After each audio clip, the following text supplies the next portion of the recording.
Willie Taggart. The guy has got to go. Willie Taggart is not a good head coach. 5-7 last year, okay? The first time Florida State has missed a bowl game in 37 years. You come out this year after just an epically bad season for Florida State. 5-7. You come out, game 1, a game that ended up being a home game. Okay, it was moved from a neutral site to Tallahassee. A home game against Boise State. You come out hot. You jump up to a little bit of a lead. And then the wheels fall off. You collapse. You let Boise State come back on you and beat you. But you've got to fire Willie Taggart, and here's why. He never should have got that job to start with. Florida State is a top 10 coaching job in America. Period. The talent there, the level that Florida State has been at over the last 30 years. Florida State's a top, again, even if you hate Florida State, at worst, Florida State is a top 5 program over the last 30 years. That's racist! Willie Taggart never should have got this job. Hey, Florida State fans. Did you miss me?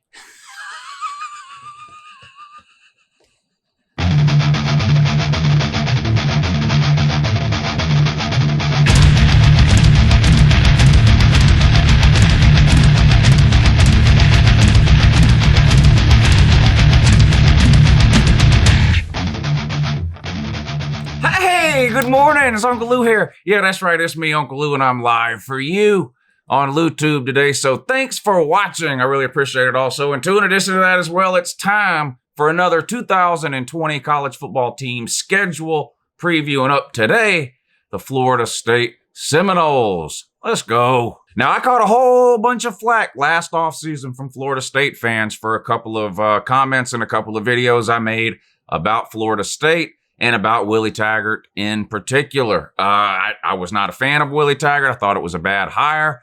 I don't think he ever should have been given that job. I don't think he had done enough to earn his way to a job of that caliber.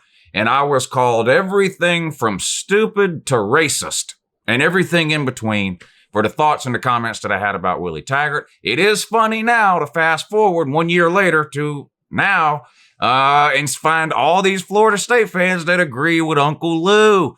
Willie Taggart did not know what he was doing. He's just not a good head coach. He really hasn't impressed anywhere that he's been, and he never should have been given that job. So please comment down below. Let me know. Am I still racist, or do you take it back? Let me know down below. I'm interested to hear. The thoughts and opinions of Florida State fans are very important to me. I take them very seriously. So please let me know down below. Now, today what we're going to do is take a look at the 2020 schedule for Florida State. I've done a whole series of these videos. If I can remember, I'll put a link up here somewhere. You can click that link and it'll take you to a playlist that's got all the videos in it that I've done so far. We're going to continue this for another week or so. There's a bunch of teams that I want to do. So, it's the off season. We're in no big hurry. We're still a couple of weeks away even from spring practice starting. So we have some time to sort of work our way through this. So I'll keep this series going for a while. But up today is the Florida State Seminoles. Now we're going to start the same way we always do, and that's by taking a brief look at the 2019 schedule. So we have an idea of something to compare the 2020 schedule to. All right, so here it is, the 2019 schedule for Florida State. And again, we're just going to look at this briefly, but of course, it was not a good season for Florida State. 6-6 in the regular season. This is a regular season preview for 2020, so you lost your bowl game, but we're not going to really spend a lot of time on that for the purposes of this video. This is just sort of looking at the schedules and comparing the two. But so 6-6 in the regular season, 4-4 in the ACC. A disappointing season for Florida State. I mean, there's just no way around it, right? He ended up firing Willie Taggart, of course, bringing in new head coach Mike Norvell. I think is his name. Anyway. He was at Memphis for 4 years, right? Replaced Fuentes at Memphis. Fuentes now, of course, at Virginia Tech.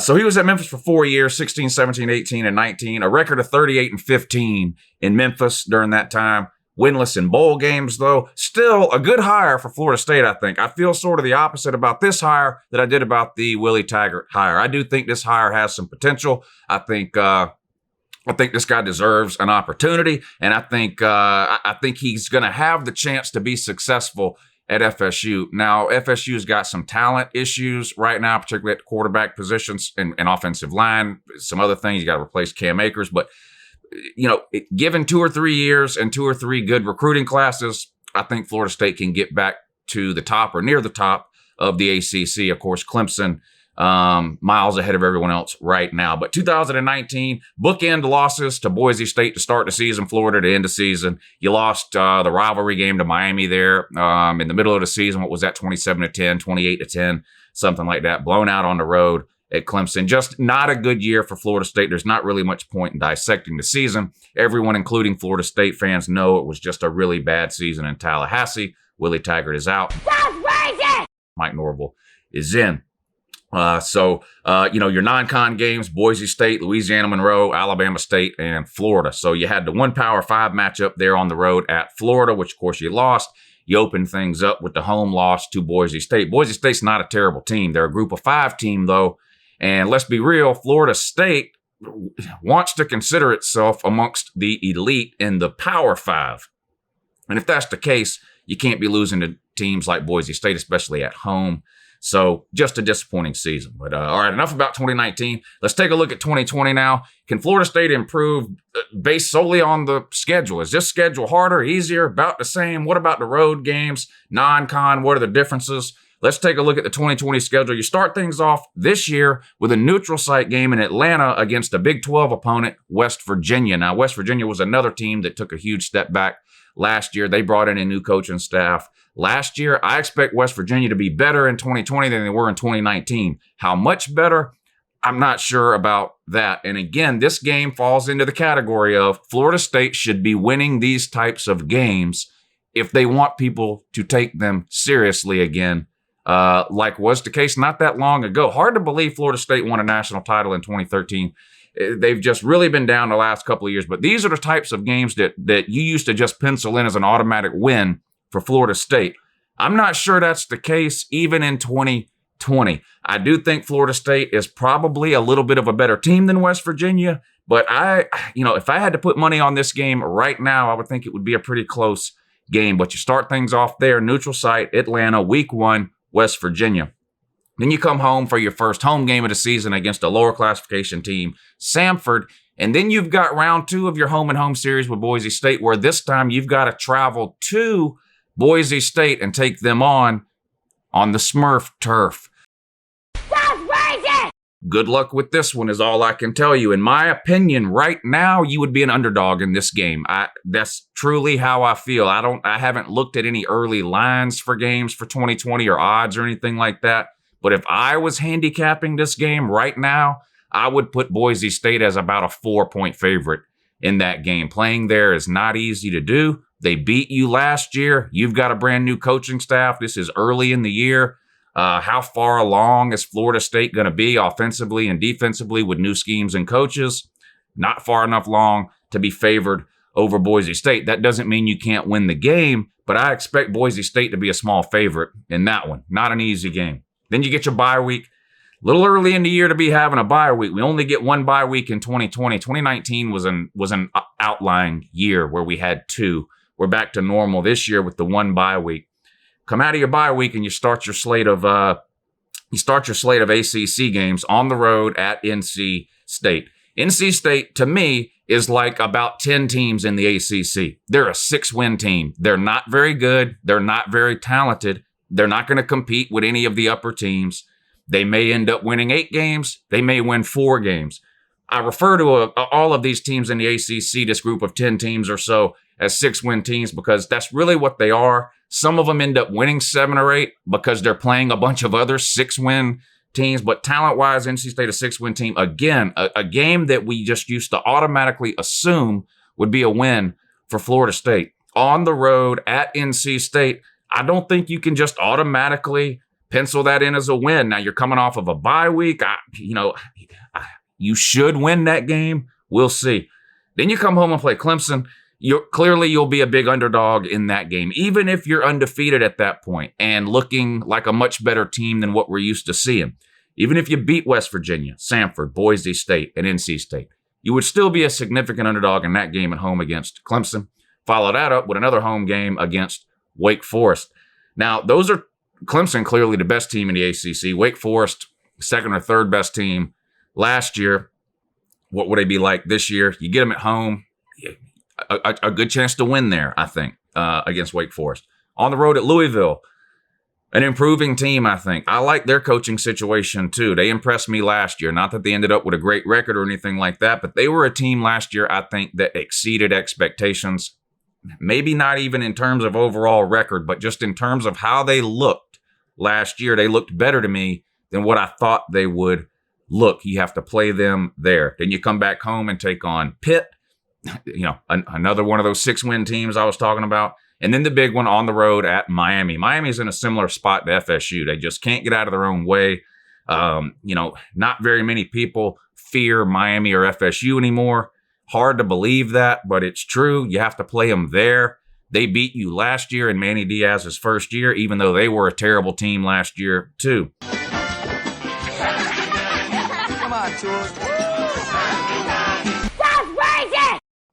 Overall, they may have even had a worse year than Florida State, but because they beat you, they hold those bragging rights, and you got to go there this year in Mike Norvell's first year. Won't be an easy game. It'll be a good one. No matter how bad Miami and Florida State are, people are going to watch that game. It'll be a good one.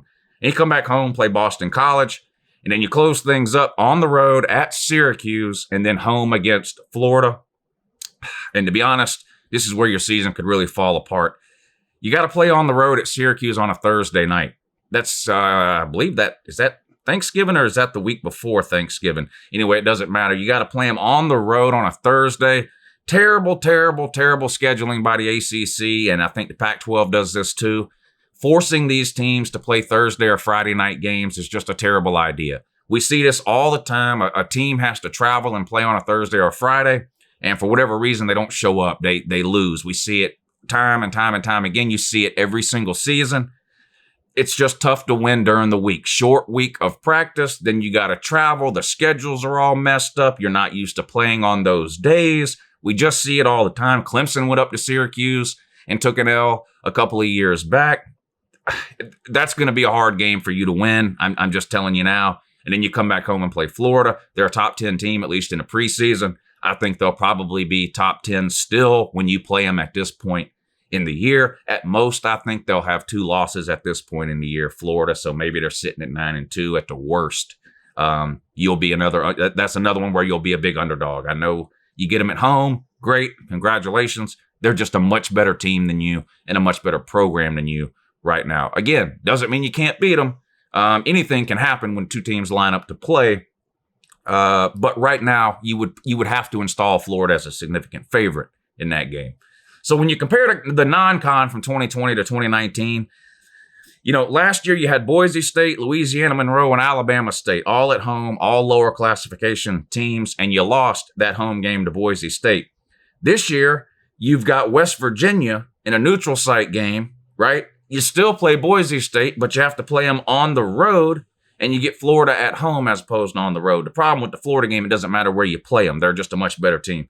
Your non-con schedule is more difficult in 2020 than it was in 2019. You still play Boise State, but you got to play them there. That's tougher than playing them at home, right? Instead of playing Louisiana Monroe, you're playing West Virginia. That's tougher. And then maybe the Alabama State and the Samford is a wash. So I think your non-con is more difficult. When you look at your road games, you had to play at Clemson in 2019. You get them at home in 2020. That's an advantage. But again, similarly to Florida, it doesn't really matter where you play Clemson. They're just a whole lot better than you right now. Last year, you played at Virginia, at Wake Forest, at Boston College. This year, at NC State, at Louisville, at Miami, and at Syracuse. Road schedule's about the same. At Clemson, brutal last year, right? Other than that, at Virginia, at Wake Forest, at Boston College, and at Florida. This year, you do get Clemson at home, like I mentioned, but you got to go to Boise State. You got to go to Syracuse on that Thursday night game. So I think it's about a wash there. 2019 or 2020, either one to me isn't clearly a more difficult road schedule than the other. But there you go. That's it. So Florida State fans, let me know. Are you still mad at Uncle Lou for trying to explain to you for a year and a half how bad Willie Taggart was? Do you want to apologize? You're more than welcome to do that in the comment section down below. Am I still a racist? Let me know. I'm very interested. Like I said, Florida State fans' opinion of me, I can't tell you how important it is to me what Florida State fans think about me. So please, please, please let me know in the comment section down below. And it's 2020. I haven't heard anything official. I'm assuming that you numbskulls, you nitwits are still gonna trot that white frat boy dressed up like an engine out on that horse, that show pony, to throw that flaming toothpick into the ground at home games to start the game, the white Tonto. That's racist! I'm gonna keep beating this horse, pun intended, until you guys wake up and put a real engine on that horse. It's 2020. Painting some white frat boy up like the white Tonto and trotting him out there on that show pony to throw the flaming toothpick into the ground is just, well, it's just ridiculous. Get a real engine. There's plenty down there. I know that for a fact. Find one, put him up on that horse. Anyway, appreciate you guys watching. Have a good morning in that. That's racist! Oh my God. Listen, Florida State fans, report to the Uncle Lou comment section immediately, or sooner if you can. What did I say about Florida State in the preview? 8-4 or something? Maybe even 9-3? These people in there, look at this idiot. He just hates FSU. He don't know nothing about football. Stupid. What did Georgia fan do talking about FSU? They going 12-0 playing Clemson in the ACC title game. Man, you can't beat Boise State at home, man. What a terrible, piss-poor performance from Florida State today. Straight doo-doo. Listen, I told you Willie Taggart don't know what he's doing.